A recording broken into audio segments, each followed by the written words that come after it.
রাজ্য সরকার আমার হাইকোর্টের কাছে ঝাঁটার বাড়ি না খেলে এরা পারমিশন দেয় না।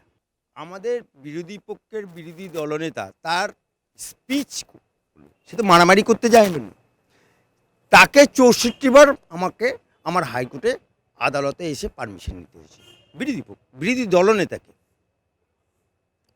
আপনারা দেখুন 21শে জুলাই যে জায়গাটায় মমতা ব্যানার্জি সভা করে কলকাতায়, শহীদ মিনার চলো ভিক্টোরিয়া হাউসে, সেখানে দেশের স্বরাষ্ট্রমন্ত্রী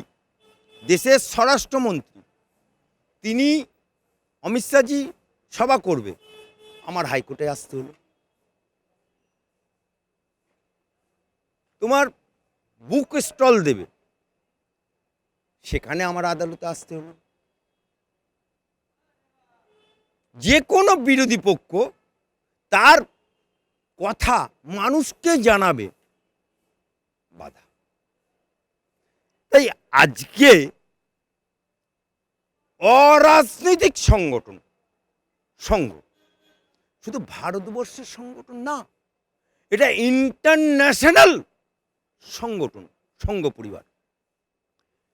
সংঘ পরিবারের যিনি এই মুহূর্তে ভারতবর্ষের হেড, মোহন ভাগবত, বর্ধমানে যে জায়গাটায় সভা করবে সেটা ফাঁকা জায়গা, সেখানে স্কুল নেই, পাঠশাল নাই, মসজিদ নাই, মন্দির নাই, কোনো কিছু নেই, ফাঁকা জায়গা। তাতেও রাজ্য সরকার মাইক বাজানো থেকে আরম্ভ করে সভা করার অনুমতি পুলিশ দিতে চায়। অর্থাৎ বাংলায় একটা কথা আছে, যে নারীকে দেখতে পারে না তার চলনও ব্যাকা হয়। তাই ইন্টারন্যাশনাল সংগঠন সংঘ পরিবার এবং সুশৃঙ্খল দল, আজ পর্যন্ত আমাদের সংঘ পরিবার কোনো জায়গায় একটা প্রমাণ রাজ্য সরকার দেখাতে পারবে, একটা প্রমাণ যে সংঘ পরিবার কোনো জায়গায় কোনো বিশৃঙ্খলা সৃষ্টি করেছে, প্রমাণ দেখাতে পারবে? নো। অথচ তৃণমূলকে পেটায়। 1 জানুয়ারি